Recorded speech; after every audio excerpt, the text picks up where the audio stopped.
एक नॉर्मल दिन की बात है मुंबई गेटवे ऑफ इंडिया में। स्ट्रीट्स में भीड़-भाड़, सबवे पैक्ड और कॉफी की खुशबू हर जगह। लेकिन आज कुछ अलग है। जैसे ही लोग गेटवे ऑफ इंडिया से रस करते हैं, एक छोटा सा काला गोला अचानक अपीयर हो जाता है जमीन से कुछ फीट ऊपर। और ये कोई साधारण गोला नहीं है जो आप देख रहे हैं, वो एक छोटा सा ब्लैक होल है, करीबन फुटबॉल के साइज के। और इसका आना मुंबई को दुनिया का सबसे एक्सट्रीम फिजिक्स एक्सपेरिमेंट बना देगा।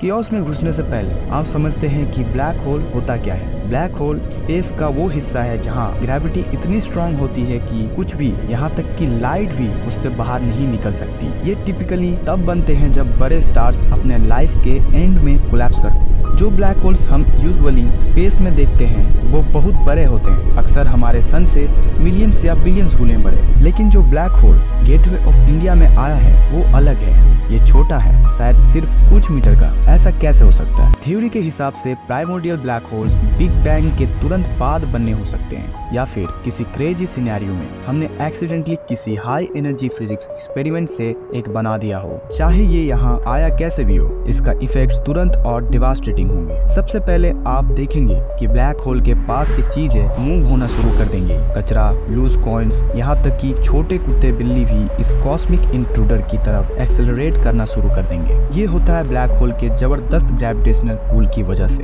अब आप सोच रहे होंगे, पर ये तो इतना छोटा है, इसका ग्रेविटी इतना स्ट्रॉन्ग कैसे हो सकता है? इसका जवाब है इसकी इनक्रेडिबल डेंसिटी। ये ब्लैक होल सिर्फ कुछ मीटर का होने के बावजूद एक छोटी पहाड़ जितना मास रख सकता है, उस छोटे से वॉल्यूम में कंप्रेस किए हुए। इसे समझने के लिए अगर ब्लैक होल के मटेरियल एक चम्मच में भरा जाए तो वो माउंट एवरेस्ट जितना वेट करेगा। यही एक्सट्रीम डेंसिटी है जो एक छोटा ब्लैक होल को इतनी डरावनी ग्रेविटेशनल पावर देती है। जैसे जैसे ज्यादा मास खींचा जाता है, ब्लैक होल का ग्रेविटेशनल इन्फ्लुएंस और स्ट्रॉन्ग होता जाता है और दूर तक पहुंचता है। बिल्डिंग्स क्रेकिंग और ग्राउंडिंग शुरू कर देती हैं क्योंकि उनकी फाउंडेशंस गेटवे ऑफ इंडिया के सेंटर की तरफ खींची जा रही है। पर सिर्फ सॉलिड ऑब्जेक्ट्स ही इफेक्ट नहीं होते, हवा खुद भी खींची जा रही है, पावरफुल वाइंड्स क्रिएट करती हुई जो हर डायरेक्शन से ब्लैक होल की तरफ रस करती है। ये डेब्रिस, डस्ट और हवा का एक स्वेलिंग वॉर्टेक्स बनाता है, एक मेलस्ट्रॉम जिसका सेंटर हमारा कॉस्मिक विजिटर है। जब मटेरियल ब्लैक होल में गिरता है वो एक एक्सेलरेशन डिस्क बनाता है। ये मैटर का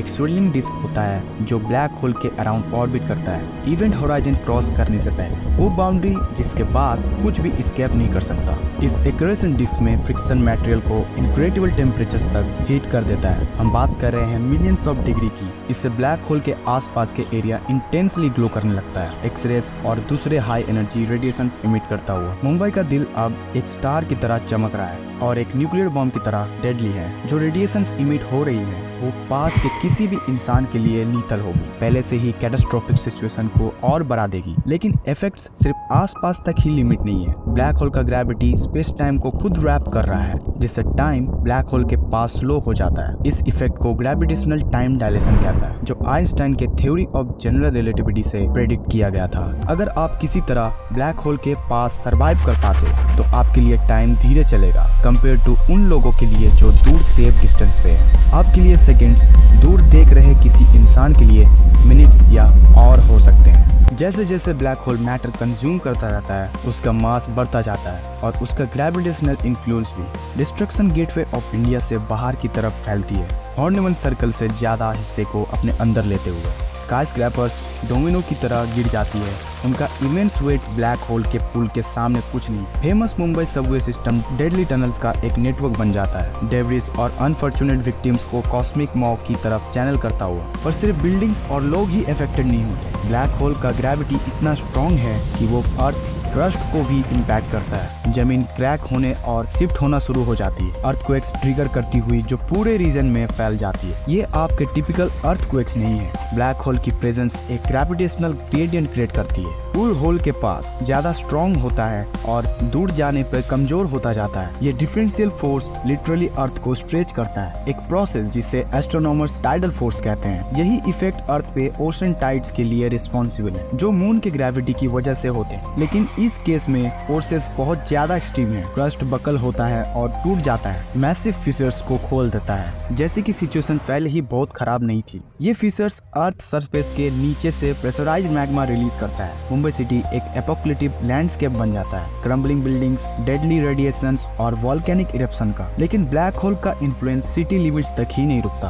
उसका ग्रेविटेशनल पुल पूरे प्लेनेट को इफेक्ट कर रहा है। अर्थ का रोटेशन स्लो होना शुरू हो जाता है क्योंकि ब्लैक होल के ग्रेविटी हमारे प्लेनेट की स्पिन के अगेंस्ट काम कर रहा है। ये world wide climate chaos cause करता है, वाइंड पैटर्न्स शिफ्ट होते हैं, ओशन करंट्स चेंज होता है और हमारे इकोसिस्टम का डेलिकेट बैलेंस बिगड़ जाता है। अर्थ के रोटेशन में चेंजेस उसके मैग्नेटिक फील्ड को भी अफेक्ट करता है, जो प्लेनेट के कोर में मोल्टेन आयरन के मोशन से जनरेट होता है। जैसे रोटेशन स्लो होता है, मैग्नेटिक फील्ड वीक हो जाता है, अर्थ को स्पेस से आने वाली हार्मफुल रेडिएशंस के लिए और वल्नरेबल बना देता है। इस बीच मुंबई में ब्लैक होल बढ़ता रहता है, जैसे वो मोर मैटर कंज्यूम करता है, उसका इवेंट होराइजन, वो बाउंड्री जिसके बाद कुछ भी एस्केप नहीं कर सकता, एक्सपैंड होता जाता है। ये ग्रोथ लीनियर नहीं है, जितना ज्यादा मास ब्लैक होल एक्युमुलेट करता है उतना ही स्ट्रॉन्ग उसका ग्रेविटेशनल पुल होता जाता है, जिससे वो दूर से भी मैटर अट्रैक्ट कर सकता है। ये एक फीडबैक लूप क्रिएट करता है, ब्लैक होल की ग्रोथ और उसके डिस्ट्रक्शंस को एक्सेलरेट करता हुआ। इस पॉइंट पे आप सोच रहे होंगे, क्या कुछ इस कॉस्मिक जगरनॉट को रोक सकता है? शॉर्ट आंसर है, ये बहुत मुश्किल है। कन्वेंशनल वेपन्स बेकार होंगे,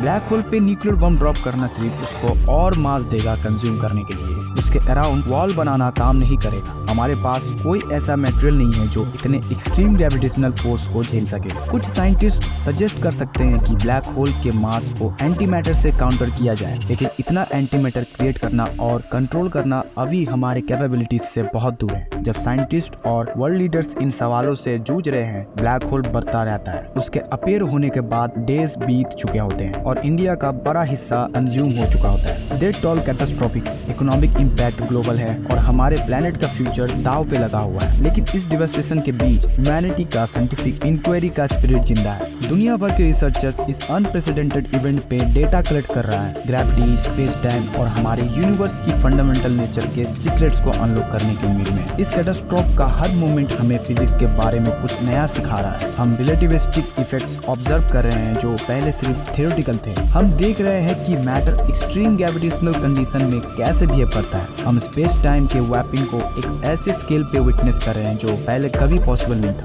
लेकिन इस लर्निंग का विंडो जल्दी क्लोज हो रहा है। जैसे जैसे ब्लैक होल का मास इंक्रीज होता है, उसका ग्रेविटेशनल इन्फ्लुएंस एक क्रिटिकल पॉइंट के पास पहुंच रहा है। अर्थ खुद स्ट्रेच होना और डिफॉर्म होना शुरू हो जाता है। प्लैनेट का वो साइड जो ब्लैक होल की तरफ फेस कर रहा है, दूसरे साइड से ज्यादा स्ट्रांगली पुल हो रहा है, एक अंडे जैसा शेप क्रिएट करता हो। ये डिफॉर्मेशन और एक्सट्रीम होती जाती है जैसे ब्लैक होल ग्रो करता है। इवेंचुअली हमारे प्लैनेट को एक साथ रहने वाली फोर्सेस को ओवरकम कर देता है। अपने फाइनल मोमेंट्स में अर्थ टुकड़े टुकड़े हो जाता है, कोर, मेंटल और क्रस्ट अलग हो जाते हैं, जैसे वो लॉन्ग स्ट्रीम्स ऑफ मैटर्स में कन्वर्ट हो जाता है जो ब्लैक होल की तरफ स्पाइरल कर रहे हैं। इस प्रोसेस को स्पेक्टिफिकेशन कहते हैं, जो हर उस चीज का अल्टीमेट फेट है जो ब्लैक होल के एक्सट्रीम ग्रेविटी का सामना करती है। जैसे हमारे प्लेनेट के लास्ट रिमाइंड्स इवेंट होराइजन के पार्ट डिसअपीयर होते हैं, हम एक सॉबरिंग रिमाइंडर के साथ रह जाते हैं उन ऑसम और टेरिफाइंग फोर्सेस का जो हमारे यूनिवर्स को शेप देते हैं। एक छोटे ब्लैक होल का बिग सिटी में अपीयर होना कितना भी अनलाइकली हो,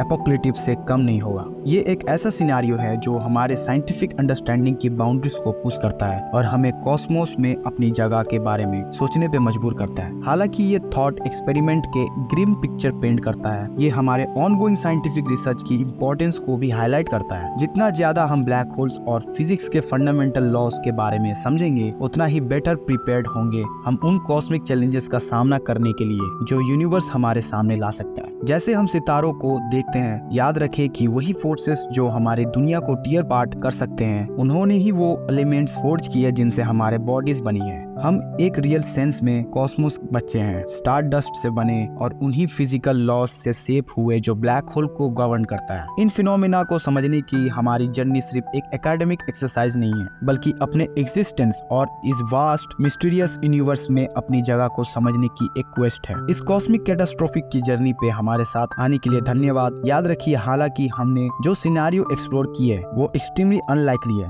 लेकिन उसके पीछे की फिजिक्स बहुत रियल है और साइंटिफिक रिसर्च का एक एग्जिस्टेंस एरिया बनी हुई है। अगली बार तक कीप लुकिंग अप और हमारे यूनिवर्स के मिस्ट्रीज के बारे में सोचते रहें।